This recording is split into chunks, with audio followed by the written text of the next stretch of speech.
Bonjour à toutes et à tous, merci d'être là aujourd'hui. Désolé pour un petit retard de ma part, j'ai dû fignoler quelques petites choses avant de commencer. J'espère que vous allez tous bien. Oui, très content. Alors voici, aujourd'hui ça va être un petit truc à la cool, hein, on va dire. On va déjà quand même commencer par un tout petit quiz, histoire de voir un peu les connaissances de chacun et de chacune. Bon alors malheureusement, il y aura... Comment dirais-je, j'ai rien de prévu à faire gagner, mais c'est pour le plaisir du jeu, on va dire, hein, si ça vous va bien. La torture qui arrive. Alors ça va, ça peut être trop relou non plus. Enfin, j'espère pas pour vous. On verra. Bref. Et après, on fera une petite discussion tranquillos. Voilà. Oui, j'envoie des nouveaux mots tranquillos. Je ne sais pas que ça existait. Alors, attendez juste un instant que je mette comme il faut. Ah, voilà, je vais faire comme ça. Excusez-moi, je suis en train de préparer mon bureau qui est très mal préparé, évidemment. Tranquillos, oui, j'invente des mots, alors. Tu sais que j'aime bien inventer des néologismes. Tu vas le savoir maintenant. Alors, tac. Et ici. Voilà. Alors, je reviens ici. Du coup, est-ce qu'on va commencer? Le néologisme est une péninsule du coup. Ok. Du coup, je vais vous montrer. On va commencer le quiz tout de suite. Est-ce que vous êtes prêts? Chacun et chacune. La mer Noire. Oui, bravo. C'est la mer Noire. Bravo. Ok, alors, on est parti. Première question. Qui a dit l'État, c'est moi?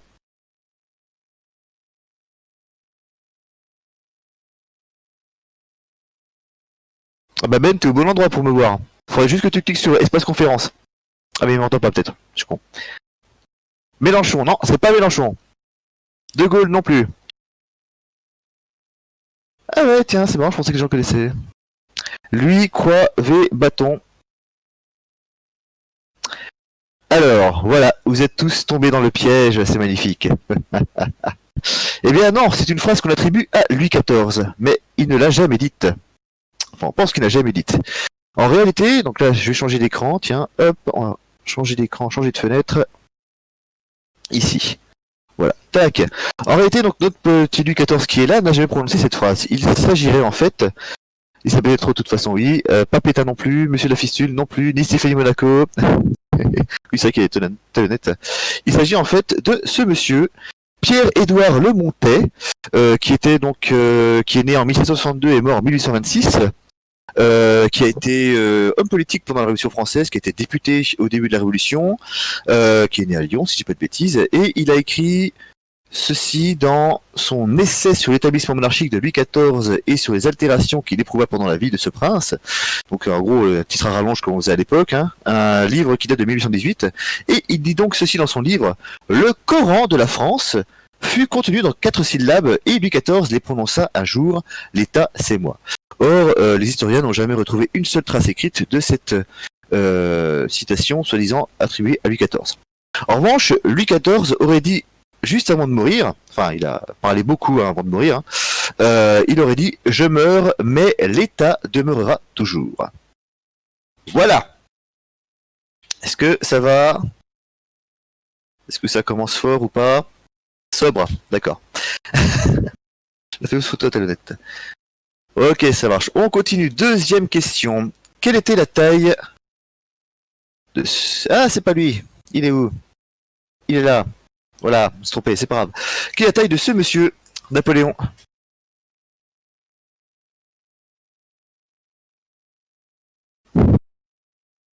Ok. Alors Laure, voilà, tu viens de casser le jeu là. Voilà, 1m68. Bravo. Bravo Laure, merci à Laure. Donc voilà, plus grand que les Anglais le disent, je suis plus grande. Ok, voilà. Non mais bravo Laure a trouvé dès le début. Magnifique. Non, parce que je pensais que les gens allaient dire: oh, il est tout petit, genre 1m50, un truc comme ça, et non, 1m68. Alors, effectivement, à notre époque, ça semble petit, hein, sachant que, personnellement, je fais 1 cm de plus que lui, hein, donc voilà. Et, mais il faut savoir que pour l'époque, c'est une époque totalement moyenne, hein, je crois que c'est même d'ailleurs 1m68 la taille moyenne des Français, c'est d'après les quelques études qu'on a pu avoir là-dessus. Alors, d'où vient, à votre avis, cette rumeur de petite taille de l'empereur?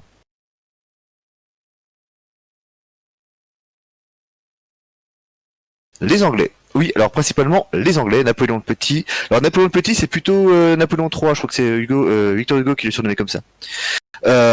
Mais du coup, c'est plutôt les Anglais, effectivement, avec toutes les caricatures qu'ils ont fait sur Napoléon, hein, sur notre ami Napo, qui le montrait toujours petit, etc., avec toute sa tronche. Mais il y a aussi une deuxième hypothèse qui fait qu'il était souvent entouré de généraux qui étaient, eux, plus grands que lui. Comme par exemple, je crois que Joséphine était plus grande, ouais. Alors je sais pas pour la, comment elle s'appelle, j'ai oublié le nom de la deuxième femme, mais Joséphine était plus grande, il me semble. Mais souvent Napoléon était sur le champ de bataille entouré par ses généraux, hein, enfin ses potes, hein, enfin ses potes, les mecs qui l'entouraient régulièrement, et notamment Murat qui lui faisait 1m81. Donc on pense également que... Putain mais t'es au taquet Laure aujourd'hui là. Comment tu sais ça d'ailleurs, tiens? Tu m'inquiètes. Je t'ai pas donné en plus les questions. Ah voilà, bah oui, ah bah voilà quand on saura ça. Eh ben, bon bref. Donc lui, comme il était entouré souvent de personnes plus grandes que lui, eh bien les gens ont commencé peut-être à penser également qu'il était petit, alors qu'en fait c'était les mecs autour de lui qui étaient grands. Ok, troisième question. Qui portait leur chef sur un bouclier? Qui portait leur chef sur un bouclier?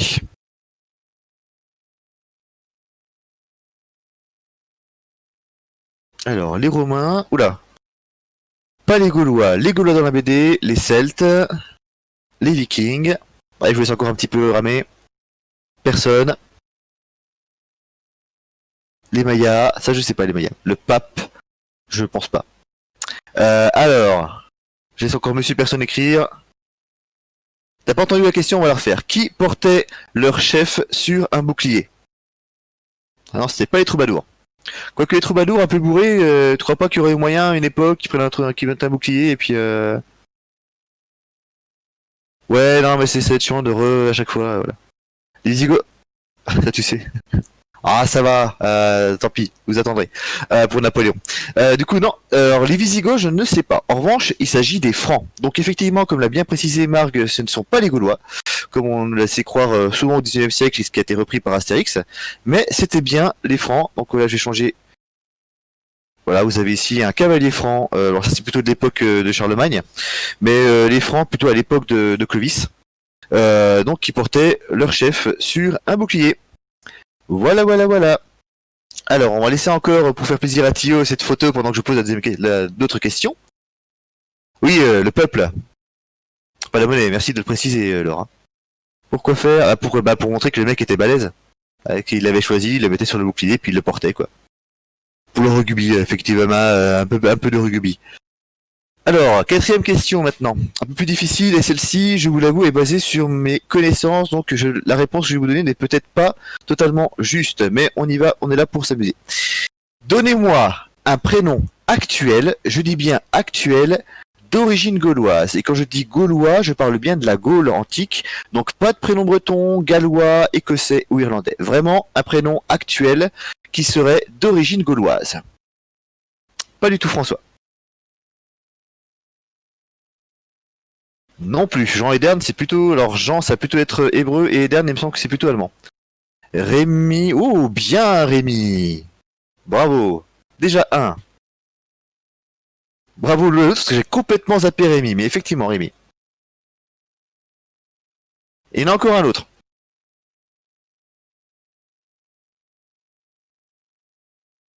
Pascal, non.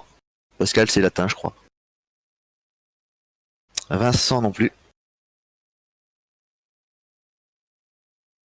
Pascal Vincent. Oui, Pascal Vincent les avait, effectivement. Allez, pourtant, c'est un prénom qui est assez commun. Pas de notre génération, mais on va dire la génération de nos parents. Euh... dont des gens qui ont maintenant 60 ans. Allez, pour vous mettre sur la piste, c'est un prénom féminin.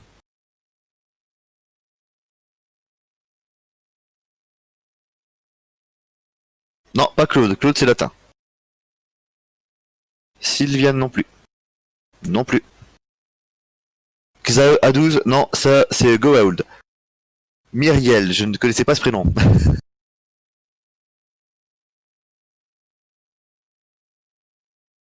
Armel, non, il me semble pas. C'est celte, ouais. Flore, Marie, Marie, non, Bertie, perdu. Allez, je vous donne la réponse ou là encore essayer de tenter? Claudia, non. Claude et Claudia, c'est latin. La mer Noire. Non, c'est pas la mer Noire. C'est totalement à l'envers ce que j'ai fait. Brigitte. Et là, je vous montre la déesse Brigide, qui est à l'origine de ce prénom. La déesse gauloise celte. Eh oui, Brigitte, voilà, Brigitte est un prénom celte. Et donc Rémi également, auquel je n'ai absolument pas pensé, ce qui est dommage de ma part, parce que j'ai un collègue qui s'appelle Rémi. Puisque Rémi vient de Saint-Rémy lui-même, mais qui porte le nom du peuple d'où il était issu, les Rèmes, qui vivaient à Reims. Donc les Rémi en latin, et ça donnait Rémi. Bravo, bravo, bravo. Merci à la loutre qui a trouvé... Brigide, voilà. Après Brigide, en fait, ce qu'il y a, c'est que Brigitte est tellement... Pardon. Brigitte est tellement adorée par les Celtes, par les Gaulois, etc., que quand les chrétiens ont commencé à s'imposer petit à petit, ils en ont fait une sainte Brigitte. Ils n'ont pas réussi à éradiquer son culte. Et en général, quand les chrétiens n'arrivent pas à éradiquer un culte, ils vont le récupérer, c'est ça, merci Laure, récupéré par les chrétiens, pour en faire un saint, pour récupérer certains éléments de cette divinité, pour le mettre sur un saint, etc. Et donc, comme Sainte Brigitte a été très importante également chez les Germains, excusez-moi, je vais boire un petit coup peut-être. C'est chez les Germains, et ben du coup on a eu en allemand Brigide, Brigida, etc. Donc les Vikings aussi ont eu le prénom Brigide. Décès de lâche. Non, non, je ne suis pas décédé, j'ai juste soif. Voilà. Allez, on continue. Quand Jeanne d'Arc, que vous voyez là, quand Jeanne d'Arc a-t-elle dit « Vous ne m'avez pas cru, alors vous m'aurez cuite ».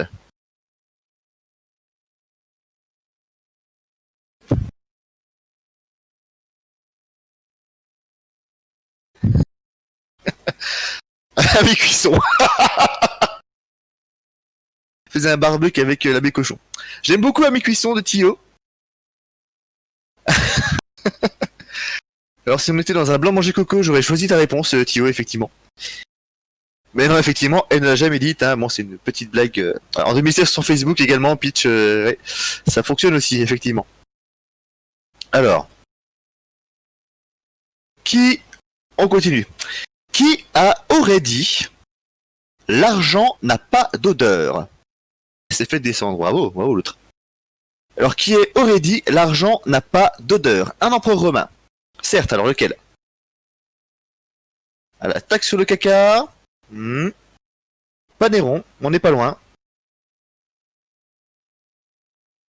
C'est pas Kali non plus. Kali le chanteur? Auguste non plus. Ah, Gula, pardon. Est-ce que Kali le chanteur bon. Non, pas Caligula non plus. Auguste non plus, non. Pas César. Il est un peu connu de nom, mais c'est pas celui auquel on pense en premier. Pas Commode non plus. Augustin, il a pas été empereur. Augustin, c'était un saint. Je commence à avoir tout sur... Ok. C'est pas Cicéron qui n'a jamais été empereur. Allez, j'envoie. Marc Aurèle non plus. Marc Aurèle, c'est pas mal, hein. Marc Aurèle non plus, non. Allez, on envoie, c'était Vespasien. Vespasien, si j'ai pas de bêtises, qui est juste après Néron d'ailleurs, et c'est parce que Néron a un peu mal géré l'argent qu'il a décidé de mettre en place, alors, soit des taxes, une taxe de collecte sur l'urine. Ouais, les Vespasiens viennent de là. L'inventeur bien connu du scooter. Non, en fait, il y a deux versions où on n'est pas trop sûr. Soit c'est parce qu'il a créé une taxe sur la collecte d'urine. Pourquoi des taxes sur la collecte d'urine? Parce que l'urine était essentielle pour les teinturiers à l'époque romaine. Elle peut servir à préparer le tissu avant sa coloration ou à dégraisser la laine. L'autre variante également serait que quelqu'un, je crois que son fils, lui aurait reproché d'avoir fait installer des toilettes publiques et payantes. Et donc son père aurait déclaré pecunia non olet, ce qui veut dire donc l'argent n'a pas d'odeur. Voilà, donc les teinturiers de l'époque, hein, ils utilisaient la pisse des gens. Voilà, oui, ça fixe la teinture, effectivement.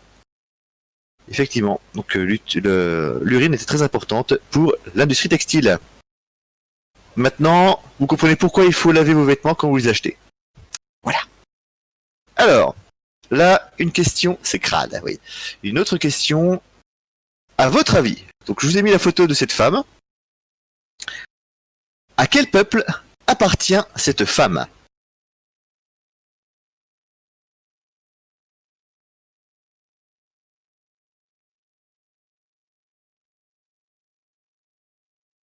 Non, pas Picte.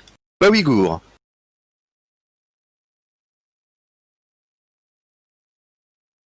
Merde. Ah, excusez-moi. Hop. Pas Boulgour non plus. Bien. Je sais que Perceval n'aime pas le Boulgour. Mongol, russe. Ah, c'est bien. Continuez. Allons-y, allons-y.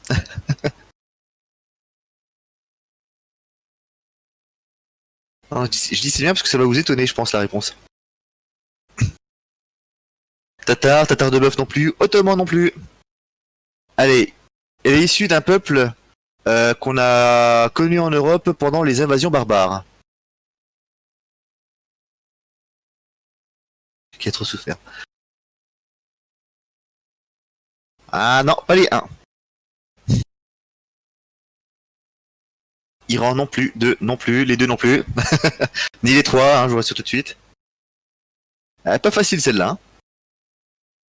Alors, c'est pas une vraie photo, hein, c'est une reconstruction faciale que font, vous savez, parfois les légistes avec les... non, ni turcs ni ottomanes. Les légistes avec les crânes qu'ils retrouvent. Espagne, non plus, pas indien. Non, c'est... ouais. Donc c'est une reconstruction d'un visage à partir d'un crâne qu'ils ont retrouvé. Allez, je vous laisse encore quelques secondes. On est bien là.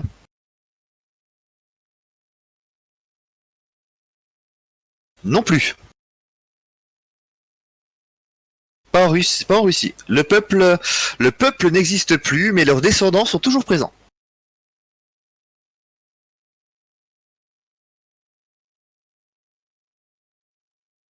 Il a été intégré à plusieurs peuples en fait, dont un principalement.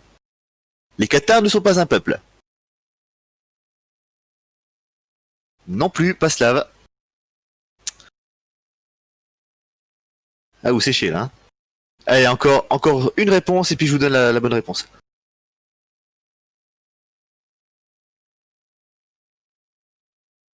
Ce sont là que personne ne répond. Picarde. Eh bien non, ce n'est pas une picarde non plus. Eh bien en fait c'est une Burgonde. Ah ouais, le roi Burgonde, tout ça, c'est une Burgonde. En fait, cette personne, on a retrouvé son crâne en 1974 à Dully, en Suisse. Et elle serait donc née au 5e siècle, à l'époque des Burgondes. Et si je me rappelle bien de ce que j'ai lu, on sait qu'elle est Burgonde parce que oui, les Burgondes étaient en Suisse, en Savoie, une partie en Franche-Comté également. Du coup, on va changer l'acide pour le fromage. Du coup, en fait, d'après ce qu'on a retrouvé au niveau des vêtements, enfin tout ce qu'il y avait autour d'elle, on sait qu'elle appartenait à la culture des Burgondes. Alors, il y a plusieurs questions par rapport à cette dame. Je vous parle un petit peu des Burgondes rapidement. Oui, déjà, premièrement, le crâne qu'elle a ici, vous voyez, hein, cette forme, ça c'est une pratique, une Burgonde d'apport, ouais. C'est une pratique qu'on retrouve dans énormément de peuples dans toute l'humanité, sur toute la planète, à n'importe quelle époque.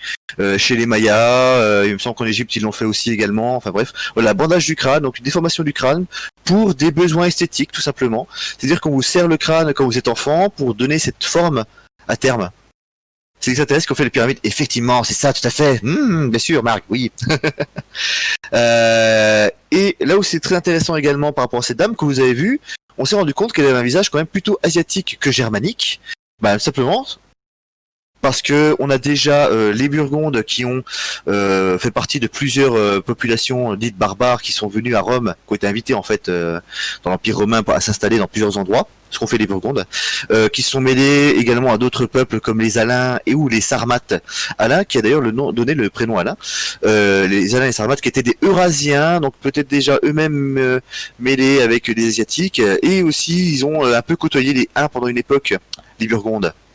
Donc, ce qui prouve qu'il y a déjà eu des métissages depuis longtemps en Europe depuis très très longtemps. Déjà à l'époque romaine d'ailleurs, on avait retrouvé un corps d'une dame. Elle était en Angleterre actuelle et ils se sont rendus compte qu'elle était d'origine du Moyen-Orient, si je dis pas de bêtises. Et pareil, ils ont retrouvé également des asiatiques à l'époque romaine en Angleterre aussi. Donc, vous prouvez que déjà le côté métissage qu'on peut connaître maintenant, on l'a déjà connu par le passé sur le territoire européen. Voilà. Et est-ce que j'ai d'autres photos de cette dame? Non, c'est tout. Alors, très bien. Parfait. Jean-Marie désapprouve totalement la vision de l'histoire. Je sais que Jean-Marie la désapprouve totalement, mais malheureusement c'est vrai. Petite chose sur les Burgondes, donc effectivement les Burgondes se sont installés en Suisse, ce qu'on appelle maintenant le canton de Vaud et le canton de Genève. Donc le canton un peu, le côté on va dire un peu roman, donc francophone pour une bonne partie de la Suisse. Le Jura suisse et franc-comtois, et également autour de Lyon, etc. et le Dauphiné. Ensuite, ils étaient, enfin, quand on dit qu'ils sont installés, ils étaient une minorité hein, par rapport à la population gallo-romaine qui était en place. Hein. La preuve, hein, c'est que les gens qui sont leurs descendants génétiques, parce qu'a priori, je crois que c'est des anglo-saxons qui ont fait des études. Alors, je suis désolé, j'ai pas réussi à retrouver les études en question que j'avais lues il y a quelques années, des études par rapport aux Burgondes, et ils ont retrouvé que là où se trouvaient les Burgondes, une majorité des gens qui y vivent ont encore du gène burgonde. Comme quoi on dit Christophe Colomb parce qu'il a planté un drapeau dans une île là-bas, mais en vrai les Asiatiques avaient déjà 3 fois fait le tour de la Terre, en toute modestie, ouais, ok. Oh non, Laure, sans déconner. Ok, voilà, je ne sais que dire devant toutes ces... Voilà. On change de question, voilà. Nouvelle question. Allez. Non, reste, Laure, reste. Alors, question numéro 8, on arrive bientôt à la fin de ce quiz. Qui a dit je ne suis pas d'accord avec vous, avec ce... Ouh là là, je vais la refaire, excusez-moi. Je ne suis pas d'accord avec ce que vous dites, mais je me battrai jusqu'à la mort pour que vous ayez le droit de le dire. Je ne suis pas d'accord avec ce que vous dites, mais je me battrai jusqu'à la mort pour que vous ayez le droit de le dire. Et j'ai tellement de mal ce soir, cet après-midi, à vous le dire, je suis fatigué. Désolé. Allez.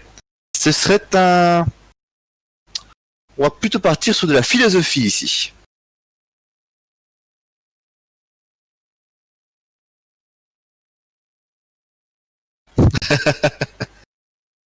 Ra, c'est un philosophe Ra.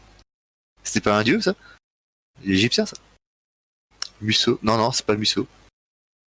Lévi non plus. BHL n'est pas philosophe, il est porte-tarte. Elle est difficile, celle-là. Elle est difficile. Alors, je vous laisse encore un peu répondre. Pas d'hydro. Il y en a un qui a fourni une réponse intéressante.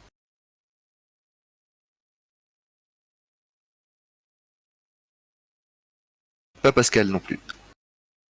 Voilà, Peach est tombé dans le piège. Français, ouais. Peach est tombé dans le piège.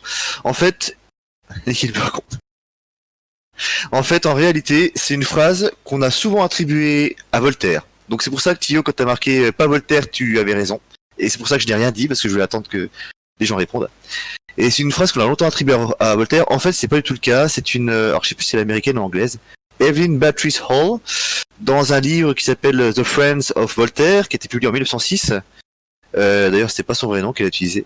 On s'en fout. Et elle a utilisé sa propre expression, alors en anglais, enfin, qui a été traduit en français dans cette formule-là. C'était juste pour expliquer l'attitude de Voltaire. Et on sait pas pourquoi, t'as plein de gens qui ont commencé à croire que Voltaire avait expliqué ceci. I disapprove of what you say, but I will defend to the death. You're right to say it. Et je suis pas sûr que mon accent soit juste, parce qu'a priori j'ai plutôt un accent allemand, paraît-il, quand je parle anglais. Voilà. Merci à tous. Allez, on va arriver à la dernière question. Ah, tu confirmes que j'ai un accent allemand, merci. Ou tu confirmes que j'ai un bel accent. On arrive à la dernière question. Qui a dit on peut tout faire avec des baïonnettes, sauf s'asseoir dessus? On peut tout faire avec des baïonnettes, sauf s'asseoir dessus. Pas Pétain. Pas Michel Audiard, c'est vrai qu'il aurait pu. Le géant de la fistinière. Excellent, Marc. Excellent. Mais c'est pas lui. Mais il a peut-être dit, hein, ça a dit, j'en sais rien. Ça se trouve, il l'a peut-être utilisé.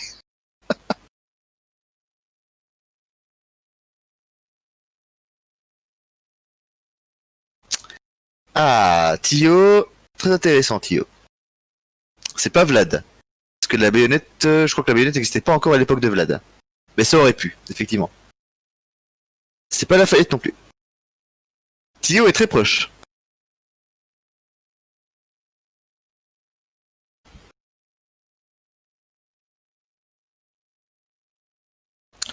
Pareil, c'est une citation, on n'est pas sûr à 100%.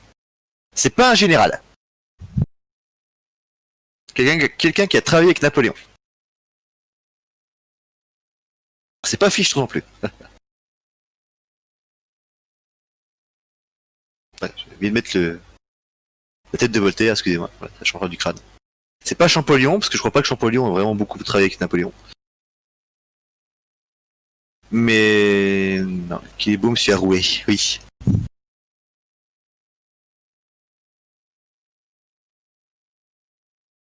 Allez, encore une réponse et je vous explique.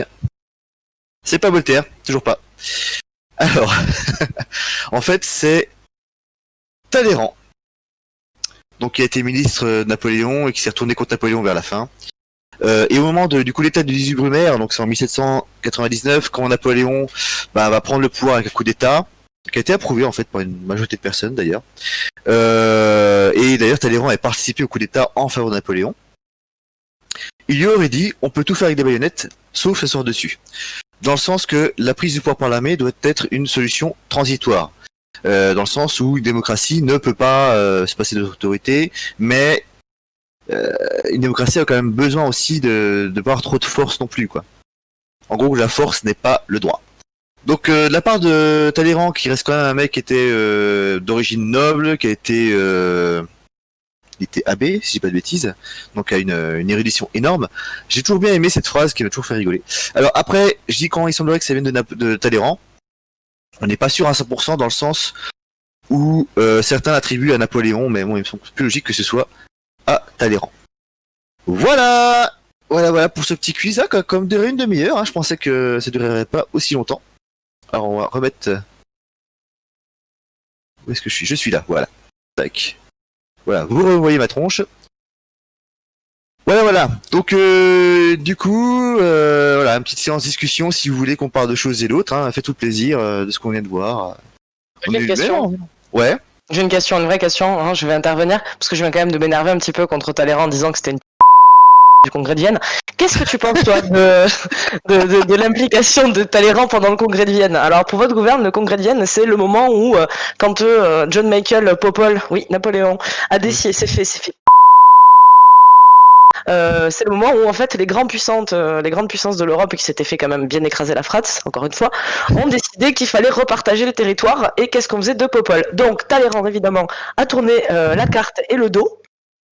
Voilà, c'est ça.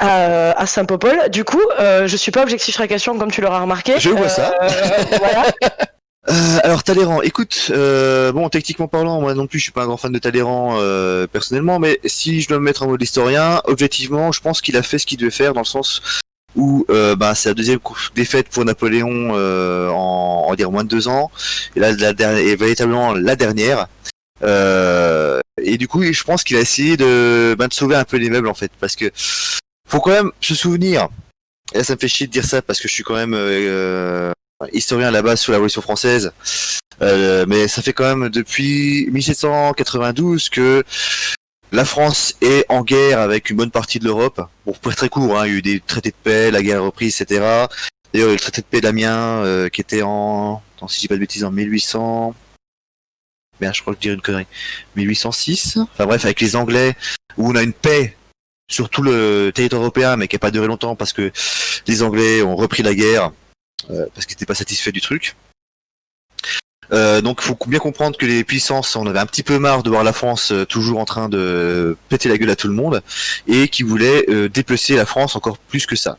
Donc je pense que, à mon sens, il a essayé de sauver les meubles parce que techniquement il voulait vraiment revenir à comment ça s'appelle aux frontières d'avant la Révolution française, c'est-à-dire de 1789. En fait, quand Napoléon est tombé en 1814, les Européens, les puissances européennes ont décidé de laisser les frontières de la Révolution française, donc c'est-à-dire tout le côté, on va dire, gauche du Rhin, donc la Rhénanie allemande, la Belgique actuelle, le sud des Pays-Bas, pour faire très court, ainsi que la Savoie et autres. Et en 1814, quand Napoléon reprend le pouvoir, il refait la guerre évidemment, il reprend un peu de territoire, et là les peuples européens les puissances européennes ont décidé que non, du coup on va redonner la Rhénanie indépendante, enfin une partie à la Prusse, on va faire des Pays-Bas anciennement autrichiens, la Belgique actuelle, on les donnait aux Pays-Bas eux-mêmes. Voilà, donc on a encore reperdu du territoire quand Napoléon a été défait à Waterloo. Et on aurait pu encore perdre d'autres territoires, notamment à l'intérieur de la France telle qu'on la connaissait en 1816, c'est-à-dire on aurait pu perdre des petits territoires comme la ville de Mulhouse, comme la principauté de Montbéliard, comme le comtat venessin, donc qu'on s'appelle Avignon, qui appartenait à l'État du Pape. Donc bon, il a essayé de rattraper le tir. Mais voilà, après Talleyrand, c'est quelqu'un qui a été très, je dirais, qui a su aller dans le sens du vent quand il fallait, quoi. Voilà, j'espère que je vous ai bien expliqué la chose. Avez-vous d'autres questions? Voulez-vous qu'on parle d'un sujet en particulier? Si. Tu veux qu'on parle de Ravaillac? Oh là là. Bonne ou mauvaise idée de l'avoir de Ravaillac, oh là là, sans déconner. Alors, j'ai sorti mon joker en disant que je suis historien. Un historien, pour moi, n'est pas censé juger les événements de l'époque, quels qu'ils soient, il est censé les rapporter, essayer de comprendre ces événements. C'est pas facile parce que ça reste une science humaine, donc inconsciemment, tu vas toujours prendre position pour tel ou tel truc. Mais le mieux, c'est quand même d'être le plus objectif possible. Après, bon, ce que je dis là, c'est pas simple pour les copains qui sont historiens pour la Seconde Guerre mondiale, et vous comprenez pourquoi, hein, évidemment. Mais donc pour Ravaillac, c'est une bonne idée, une mauvaise idée. Évidemment, on va dire que c'est une mauvaise idée dans le sens où Henri IV a réussi quand même à stabiliser la France alors que la France venait de sortir des guerres de religion, hein, qui lui a fait très très mal. Henri IV était apprécié du peuple français, pas des autres peuples qui n'étaient pas encore français. Hein. Si je prends l'exemple de la Savoie ou encore de la Franche-Comté qui n'étaient pas français à cette époque-là, ils n'étaient pas très fans d'Henri IV parce qu'il a quand même fait pas mal de guerres sur ces territoires-là. Donc, ouais. Du coup, en formant les impacts positifs de l'assassinat d'Henri IV. Les impacts positifs de l'assassinat d'Henri IV, c'est une très très bonne question. Impact positif, putain, là comme ça, j'en vois pas trop. Hein. J'en vois pas trop. Non, là comme ça, pour moi, je pourrais pas dire les impacts positifs de l'assassinat d'Henri IV, quoi. Positif pour le pays. Bah après, parce qu'on arrive dans une. Quand Henri IV est mort, c'est Louis XIII qui prend le relais, mais Louis XIII est encore pas. Comment ça s'appelle? Pas encore adulte, donc c'est sa mère qui a régenté. Mais bon, quand t'as des régences en général, que ce soit une femme ou un homme, peu importe, régence c'est jamais très stable. Bah, il y a eu la fronde sous Louis XIV, alors que Louis XIV était encore trop jeune. Ici, qu'est-ce qu'il y a eu? On a sur Louis XIII, donc on n'est encore pas à l'époque de Richelieu. Si, ouais, si, il y a eu des problèmes. Il y a eu des problèmes de, comment dirais-je, des problèmes de régence, des instabilités au sein, plutôt politiques, au sein de la cour. Ouais, mais ça a permis aussi, truc positif, pardon, c'est quand même grâce à cette régence que Richelieu a commencé à devenir important puisqu'il est devenu en premier lieu ministre de Marie de Médicis, donc la mère de Louis XIII. Et au début, donc, il était plutôt proche de Marie de Médicis. Petit à petit, en fait, il va devenir de plus en plus proche de Louis XIII, pour faire très court. Hein. Je vous résume ça très très vite, hein, c'est plus compliqué que ça évidemment. Et du coup, Richelieu est un excellent homme d'État, un des meilleurs hommes d'État qu'on a eu en France, il faut l'avouer. Malgré ce qu'on peut lire avec les Trois Mousquetaires, mais bon, Alexandre Dumas, d'un point de vue historique, d'un point de vue roman, c'est génial. D'un point de vue historique, il y a beaucoup de conneries avec Alexandre Dumas. Bref, donc ouais, ça a permis peut-être l'apparition de la mise en avant de Richelieu. Voilà. Alors, la question déjà de Time Warp Shop, j'arrive après la bataille, mais évoquer la Old Alliance au Moyen-Âge, c'est dans le cadre. Le cadre de quoi? Le cadre de mon sujet ou quelle est ta question en fait par rapport à la Old Alliance dont je ne suis pas expert. Pour ceux qui ne savent pas ce qu'est la Old Alliance, il s'agit en fait d'une alliance très ancienne qui date de l'époque médiévale entre la France et l'Écosse, qui a duré, si je dis pas de bêtises, officiellement, je crois, jusqu'un peu avant la Première Guerre mondiale. Je fais une petite vérification, j'ai le droit, bordel de merde. Hein? Tu n'as pas le droit de me dire ça. Nanana. Je fais une vérification. Donc je crois que c'était au niveau du XIIIe siècle. Au niveau du XIIIe siècle, hein, qui a été faite entre l'Écosse et la France pour évidemment contrer la Grande-Bretagne. Enfin, non, la Grande-Bretagne. Ouh là là, excusez-moi, j'ai dit l'Angleterre. La Grande-Bretagne n'existait pas encore. L'Angleterre. Une alliance qui officiellement a été arrêtée, donc je crois en 1911. Parce qu'elle n'apportait plus rien en fait, puisque en 1911, la France et la Grande-Bretagne étaient vraiment deux grandes alliées de base. Puisque la Grande-Bretagne la Grande-Bretagne en fait c'est l'union de l'Angleterre, du Pays de Galles et de l'Écosse. Et le Royaume-Uni on rajoute l'Irlande du Nord. Et puis donc en 1911 on dit que ça servait à rien de garder encore cette alliance-là. Et évidemment quand la France et la Grande-Bretagne se sont foutées sur la tronche, l'alliance n'existait plus, mais elle a jamais été détruite littéralement quoi. Union, la colonisation aussi de ces territoires, oui, effectivement. Ça, bon, là, on en reparlera pour les conséquences du Brexit dans quelques années. Alors attends, je suis en train de regarder ce qu'est en train de marquer Thio. Que penses-tu de l'enseignement eurocentré de l'histoire au vu de la diversité possible de l'histoire au niveau mondial qui aiderait beaucoup à la compréhension de l'état du monde à l'époque de la mondialisation? Alors, c'est une question très intéressante. En 294, merci Time Workshop pour la précision quand la signature de la Old Alliance. Donc oui, fin du XIIIe siècle, début du XIVe siècle. Par rapport à la question de Thio, enseignement eurocentré de l'histoire, eh bien, par rapport à ce que j'ai connu, c'est très bien. Parce qu'avant, on avait une histoire franco-centrée, ce qui est très bien. Moi, je ne remets pas en question le fait qu'on apprenne l'histoire de France, malgré ce que certains peuvent dire, parce que c'est toujours intéressant de savoir qui on est, d'où l'on vient et pour mieux savoir où l'on va. Mais là, actuellement, on a une vision peut-être eurocentrée, ce qui est intéressant dans le sens où on n'avait pas ça forcément avant. Donc c'est déjà une ouverture qu'on avait avant. Et personnellement, alors pour ceux qui me connaissent, hein, moi je suis pro-européen, je vous le dis franchement, pour avoir vécu dans d'autres pays en Europe, pour avoir vécu également à l'intérieur, travailler au Parlement européen, c'était hyper intéressant et on se rend compte que ce que on peut penser de l'Union européenne quand on ne connaît pas, eh bien ça change énormément. Mais bref, ça c'est un autre débat, on va pas partir là-dessus. Et personnellement, une histoire plutôt eurocentrée, ça reste très intéressant parce que on va voir d'autres moyens, d'autres façons de voir l'histoire au niveau européen, d'autres façons aussi de gérer un pays, et on comprend également mieux d'autres histoires de pays. Hein. Par exemple, on comprend pourquoi l'Allemagne est une fédération et non pas un État centralisé comme le nôtre. On comprend pourquoi c'est le cas également en Espagne. En Espagne, en fait, c'est un royaume, mais plutôt de type fédéral.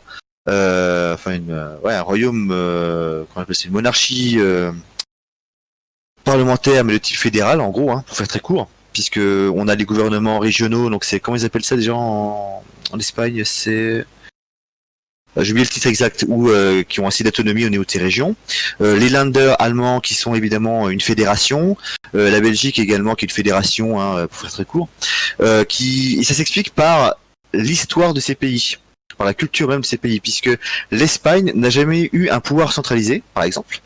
On a toujours eu des Catalans qui avaient leur propre pouvoir, leur propre truc chez eux, et le roi d'Espagne régnait en tant que roi de Catalogne, enfin le roi de Catalogne, il n'existe pas, roi d'Aragon et duc de Catalogne, et roi de Castille, enfin voilà. Et ils ont toujours gardé ce côté assez, je dirais, autonome au niveau des pays espagnols, sachant qu'il y a juste le côté centralisation, il s'est opéré sous Franco, hein, pendant la dictature militaire de Franco. Pareil pour l'Italie. Alors l'Italie c'est un peu bizarre parce qu'ils sont centralisés, mais en même temps ils ont un côté encore très très autonome dans leur esprit, dans l'esprit culturel. Voilà. Et continuant, pour l'Allemagne, hein, comme vous le savez, l'Allemagne s'est créée officiellement en 1870, puisqu'avant c'était des territoires plus ou moins indépendants en fonction de l'époque. Et pour la France, on est sur un État centralisé parce qu'on a choisi d'avoir un État centralisé dès la Révolution française. Et personnellement, je suis absolument pas contre l'idée d'un État centralisé pour diverses raisons. Mais pareil, on part sur la politique et on n'a pas trop le temps d'en parler aujourd'hui, donc on va passer à une autre question, les enfants. Alors, pour continuer la question, est-ce qu'il ne serait pas intéressant de désenclaver les enseignements matière par matière, mais d'avoir une vue d'ensemble des courants politiques, artistiques, philosophiques en regard des événements historiques majeurs? Alors attends. Ce serait pas intéressant de désenclaver les enseignements matière par matière? D'accord. Ok. Attends, est-ce qu'on voit ça? Attends. On m'envoie un message en même temps, excusez-moi. Tac, voilà. J'ai un peu de comprendre. Tu voudrais dire qu'il faut qu'on fasse, par exemple, si je comprends bien ta question, on a un événement et autour de cet événement, on va parler de tous les aspects politiques, culturels, artistiques, philosophiques. C'est ça que tu dis? Parce que si c'est bien ce que je comprends... Ouais, ouais. Je... Ouh. Ce serait intéressant si tu veux expliquer, si tu as un domaine d'études uniquement sur cet événement historique. Or, pour l'enseignement en général, l'enseignement public généraliste, c'est pas le but. Le but, c'est qu'on apprenne quand même plusieurs matières différentes. Ouais, là tu poses une sacrée colle, parce qu'en plus je suis pas prof, hein, je vous rappelle les enfants. Hein, donc, moi, perso, ça me gêne pas. Après, ce qu'il faut savoir, c'est qu'en général, en histoire, on a tendance quand même à rappeler... alors pas toujours, c'est vrai qu'on se focalise plus sur le côté factuel. Mais souvent, on rappelle quand même les événements artistiques que ça peut évoquer, que ça peut donner. Après, ouais, c'est une autre façon de voir l'enseignement, en fait. Mais là, tu vois, le problème, c'est que moi, je suis pas prof. Donc, j'ai jamais enseigné, hein, personnellement. Donc, je suis pas sûr de pouvoir répondre à cette question. Comme il faut. La disciplinarité, c'est quand même moins absurde. Oui, oui, je comprends, hein, effectivement, je comprends. Alors, ce serait peut-être plus le cas, genre de truc, tu vois, je le verrais plus, ce que tu proposes là, l'autre là, je le verrais plus pour la fac. À la fac. Sauf que moi, à l'époque, la fac, quand j'y étais, on avait cette possibilité de prendre un cours en dehors de notre cursus. Mais en général, ce qui correspondait avec nos emplois du temps, c'était chiant, quoi. Enfin, ça... Non, j'ai des bêtises. C'était un cours en dehors du cursus, mais un cours, t'avais le choix entre 3 trucs imposés, en fait. Et souvent, c'est des trucs pas intéressants, quoi. Truc, faire ta page HTML, te parler des hedge funds, je sais pas où, enfin des trucs qui avaient rien à voir avec l'histoire. Et on se faisait chier tout le temps, mais d'une force. Vous avez pas idée à quel point on s'est fait chier pendant ces cours. Mais donc oui, une interdisciplinarité comme tu le suggères, Laure, oui, ça peut être intéressant. Ça, c'est plutôt le système germanique et le système anglo-saxon. Peut-être même plutôt anglo-saxon germanique d'ailleurs. Où tu peux choisir comme tu veux, tu construis toi-même ta propre discipline, ton propre truc. Qui a ses avantages évidemment, parce que tu vas apprendre plein de choses différentes, et ses inconvénients aussi si tu te décides à aller dans un corps de métier direct. Voilà, bon, c'est comme tout. Hein. En tout cas, ça, on apprend aujourd'hui l'histoire par thématique. Oui, oui, oui. Ouais. La neutralité de l'historien, mythe ou réalité? Mythe. Mythe. Malheureusement, c'est un mythe. Je vous rappelle que l'histoire, c'est une science humaine. T'auras beau être le plus objectif possible, tu ne seras jamais objectif totalement. Hein. La réaction de Laure par rapport à Talleyrand, hein, vous l'avez bien compris, hein, voilà. Par exemple, c'est un bon exemple. Donc, objectivité de l'historien. Donc, oui, c'est très difficile. 100%, c'est impossible. Tu pourras jamais être objectif à 100%, malheureusement. Parce que en toi, tu auras toujours tes propres principes, tes propres concepts qui vont inconsciemment t'influencer sur ton analyse, d'une manière ou d'une autre. Voilà, donc non, c'est un mythe, malheureusement. Mais à mon sens, il faut être le plus objectif possible. Et surtout quand on voit qu'on objectif le reconnaître. C'est pas facile, hein, pas facile. Quelles sont les limites de la vulgarisation de l'histoire? Alors, limite de la vulgarisation de l'histoire, il y en a beaucoup. Déjà, tu peux pas dire tout ce que tu aimerais dire. C'est peut-être pour ça qu'on commence à comprendre pourquoi je suis en train de faire une série de 5-6 épisodes, je sais pas combien d'épisodes je suis, peut-être 6 épisodes, juste sur l'attaque des Vikings, l'attaque de Paris par les Vikings en 885. C'est parce qu'il y a tellement de choses à dire dessus que je suis incapable de le résumer en 20 minutes, quoi. Enfin, si je pourrais, mais ça m'emmerde. Et puis non, déjà tu peux pas, donc tu es obligé de choisir tes informations. Donc déjà, faire un choix d'information, bah justement, t'es pas objectif quand tu choisis tes informations. Et par la suite, quand tu choisis des informations, bah, tu vas taire d'autres informations qui auraient pu être intéressantes, mais t'as pas le temps, t'as pas la place de les indiquer. Donc ça, c'est la limite de la vulgarisation de l'histoire. La grosse limite également de la vulgarisation de l'histoire, c'est de faire des raccourcis qui peuvent donner une très très mauvaise compréhension de l'événement. J'ai pas l'exemple en tête, mais du genre... Non, j'ai pas l'exemple en tête, mais par exemple, quelqu'un qui fait une action, et si tu l'expliques pas comme il faut, te faire un raccourci, et des gens vont comprendre que l'objectif, non, que la cause qui a donné cette action était une autre alors que c'était pas le cas. J'ai beaucoup de mal à théoriser ce que je suis en train de vous raconter là. Je suis désolé. Je sais pas si je suis bien clair dans ce que je suis en train de raconter.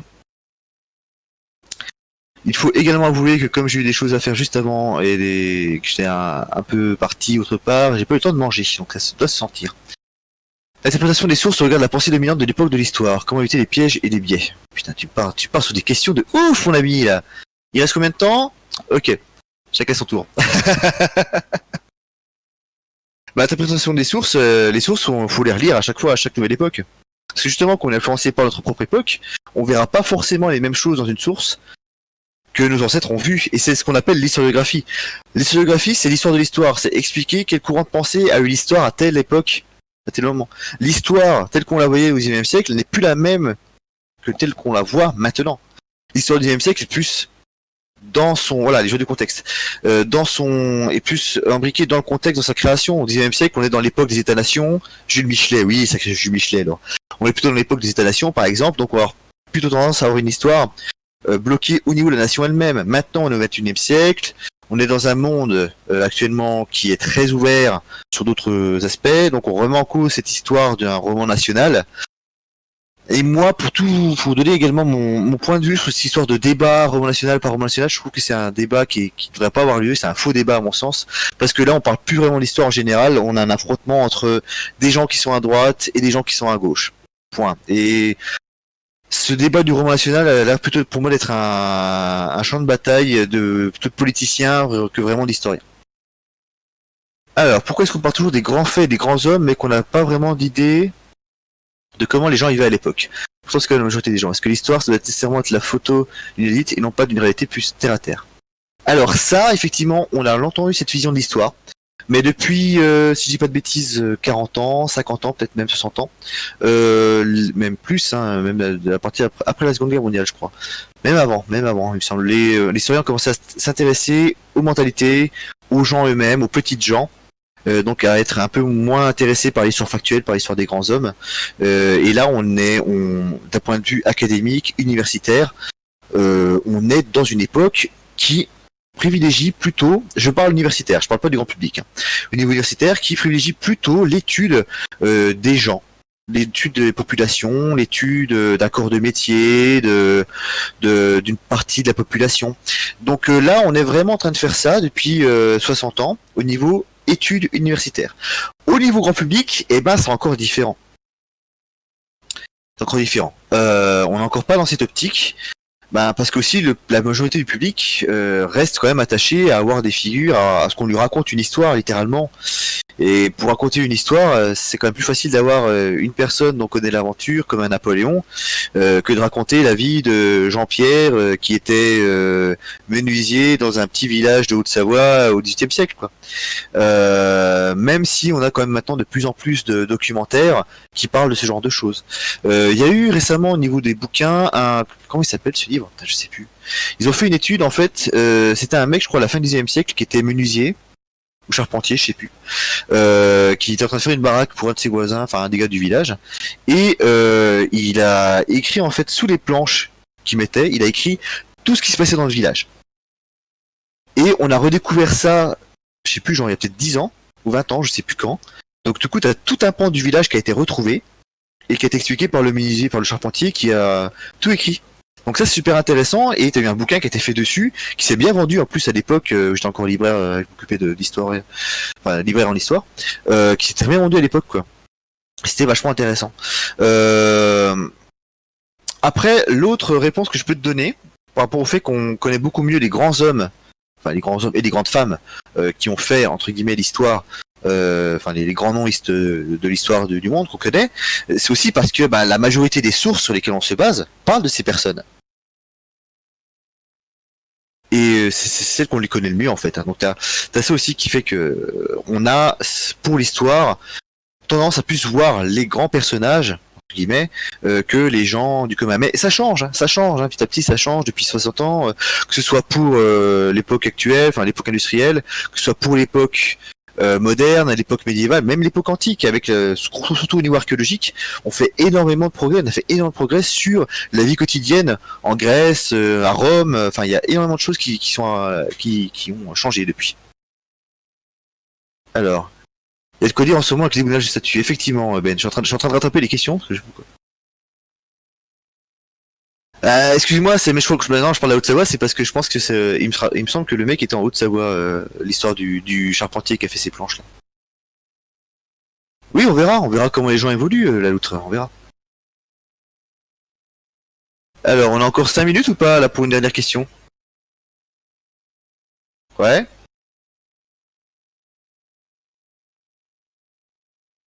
Statut. Quoi statut? Ah, est-ce que vous voulez que je... C'est quoi ce drap jaune? Je ne suis pas chez moi. Donc je veux pas que les gens... comme je suis pas chez moi et que j'ai pas autorisation de... Voilà. Donc je préfère mettre un drap jaune derrière. Statutaire. Ah, en ce moment... Ah, tu parles des déboulonnages... Vous voulez vraiment qu'on parle des déboulonnages du statut? C'est une question très vaste, hein. Bon courage. Question très vaste.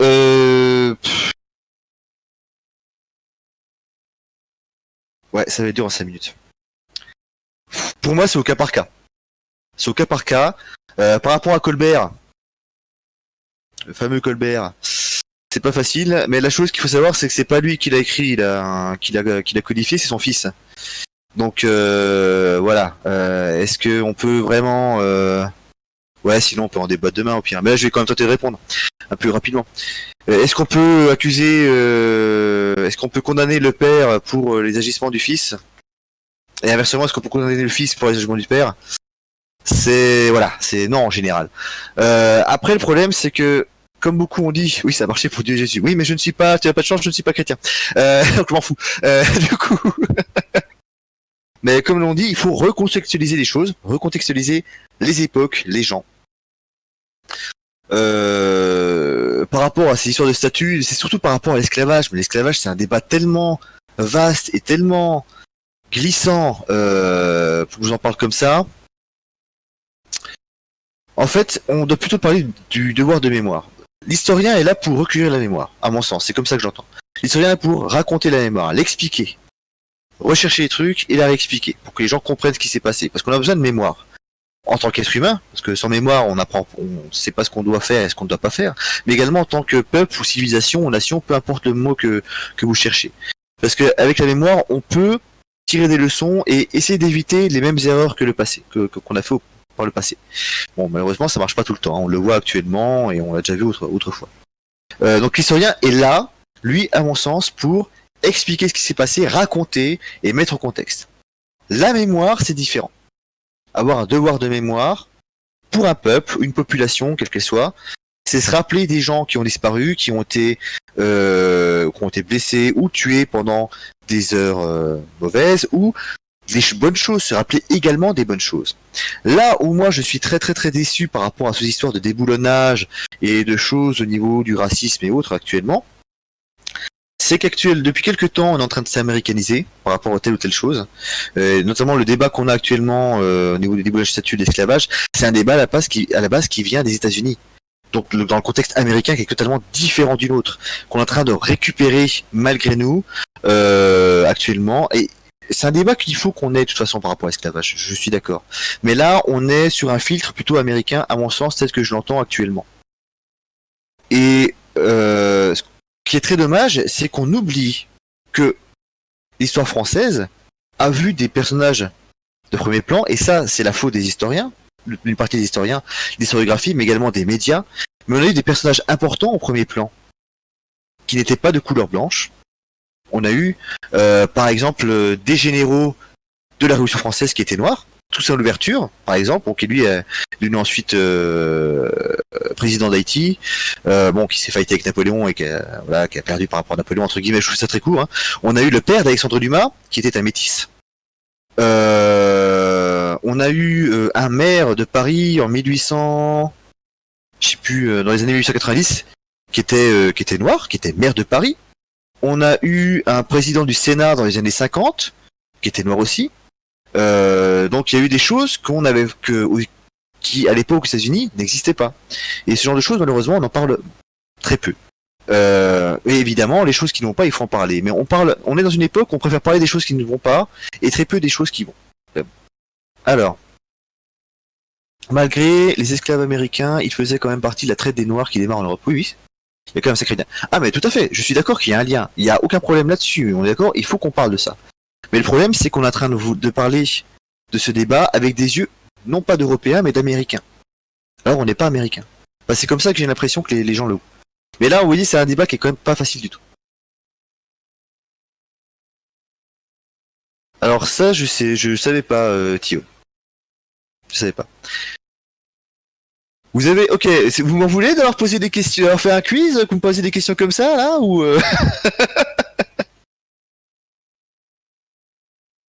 Ouais, je vois ça, je vois ça, je vois ça. Bon, en tout cas, je suis très content d'avoir discuté avec vous. Ouais, ça va être la fin.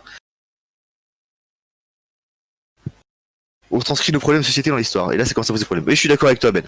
Ben de l'histoire à la carte qui a une très très bonne émission, hein. J'ai déjà fait ta pub la dernière fois et je refais ta pub. D'ailleurs, j'ai parlé tout à l'heure de Louis XIV, de la mort de Louis XIV, comme quoi il a dit je meurs mais l'État demeurera toujours. Sachez qu'il parle de la mort de Louis XIV, Ben. Donc allez voir faire un tour sur sa chaîne, l'histoire à la carte. C'est cool. Et en plus, je fais une petite chanson pour lui à la fin de l'émission là. Voilà. En tout cas, merci à vous d'avoir été là. Je sais pas combien de personnes on était, mais c'était sympa, c'était cool, comme d'habitude. Et je vous fais des poutous et je vous remercie. Et on vous laisse avec notre ami Hugo. On se retrouve au bar. Bah si Hugo enchaîne tout de suite, je sais pas. Merci à vous, messieurs, dames. J'étais content de vous revoir et de vous lire et de vous entendre. Ah, mais il arrive quand alors, Hugo?